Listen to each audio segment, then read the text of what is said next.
all hail the newly crowned queen of overused. The most recent usage stats being updated, Clefable, who was long considered to be one of the best Pokemon in Sword and Shield, reached that title officially with over 40% usage and overused. For people who've been playing competitive singles since X and Y, this was maybe not so surprising. We all know how dominant this thing can be. I mean, if anything, maybe Gen 7 was an outlier generation instead of it being its actual place in the meta. However, for those newer to competitive Pokemon, it might be a bit harder to understand what makes this thing so good. I mean, its stats seem mediocre. Every time you play against it, it doesn't seem to be doing that too much damage. So like, what's the deal? Why is this thing getting so much usage? That exact line of thought is what I want to tackle in today's video. The first thing we have to talk about though, when we're talking about how good Clefable is its typing. Mono Fairy is a great typing for any Pokemon to have, especially defensively speaking.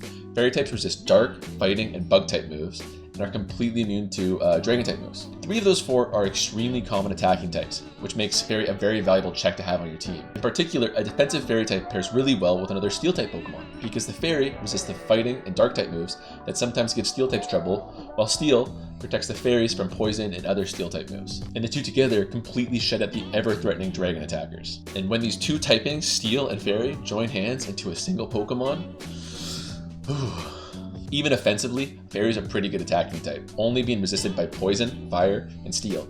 And everything but Steel in that list isn't a very common typing on defensive Pokemon to begin with. I mean, so yeah, if you look at a lot of the Fairy types that are introduced in X and Y, the typing is good enough that almost all of the even half-decent ones made an immediate impact on the meta. Pokemon like Togekiss, Azumarill, Mega Mawile, Sylveon, and of course Clefable were extremely important Pokemon early on in Gen 6. However, even then, there was a couple of traits that put Clefable above the rest. One of those traits, and a huge aspect to Clefable's usage stats, is its incredible ability, Magic Guard. This prevents the Pokemon from taking any damage that isn't a direct attack. So that means things like entry hazards, status moves like Toxic, Sandstorm chip damage, all that stuff that's normally great for wearing down the tankier Pokemon, slide off Clefable like water off a duck. I mean, for reference of how great this ability is, Reuniclus has access to Regenerator, easily one of the best abilities of Pokemon, no question. Yet it still chooses to use Magic Guard in the vast majority of its sets because it's just that powerful. Not only does this ability give Clefable enormous longevity, but it can also be paired with Life Orb to make Clefable a surprisingly effective wall breaker. The 10% chip damage that Life Orb exchanges for its huge power boost is actually negated by Magic Guard as well, so Clefable can fire off super powerful Moonblasts and Flamethrowers and Thunderbolts with no repercussions. But perhaps the most valuable component to Clefable's success is its versatility. This thing can do anything you want for your team. Need a special tank? Its stats aren't amazing, but trust me, it'll do. Same goes for physical tanking. Need a Stealth Rocker though? Boom, slap it on. Status? Load it on up. Maybe you think, damn, this team could really use a wall breaker with good coverage. Boom, throw a Life Orb on it. Watch it go to work. Or maybe instead you need a Calm Mind setup sweeper to flex that sort of Magic Guard longevity in combination with its soft bolt recovery.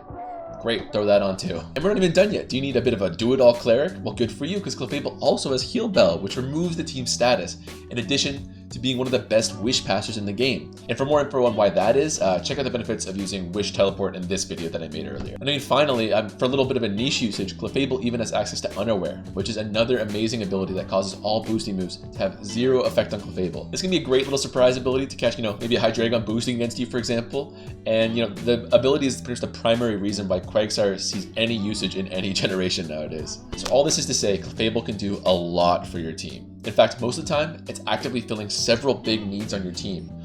In competitive play, we often call this role compartmentalization. And for another example of a Pokemon fitting this sort of role compartmentalization, we can look at Landorus Therian and Sun and Moon. I mean, in my opinion, despite having super high usage, I never thought this thing was overpowered. It was just a role compartmentalization god. It was a tanky pivot with its stats and Intimidate. It gave you an obligatory ground type, an obligatory flying type. It could Stealth Rock, it could be a Scarfer, it could Defog, it could set up, blah, blah, blah, blah. You know the drill. All these little things aren't super overpowered in its own right, but doing all these little things makes it so useful and so easy to slot on your team that more often than not, you just kind of do so. It's not like overpowered and sweeping your teams. It's just doing a bunch of little things really well. Again, role compartmentalization.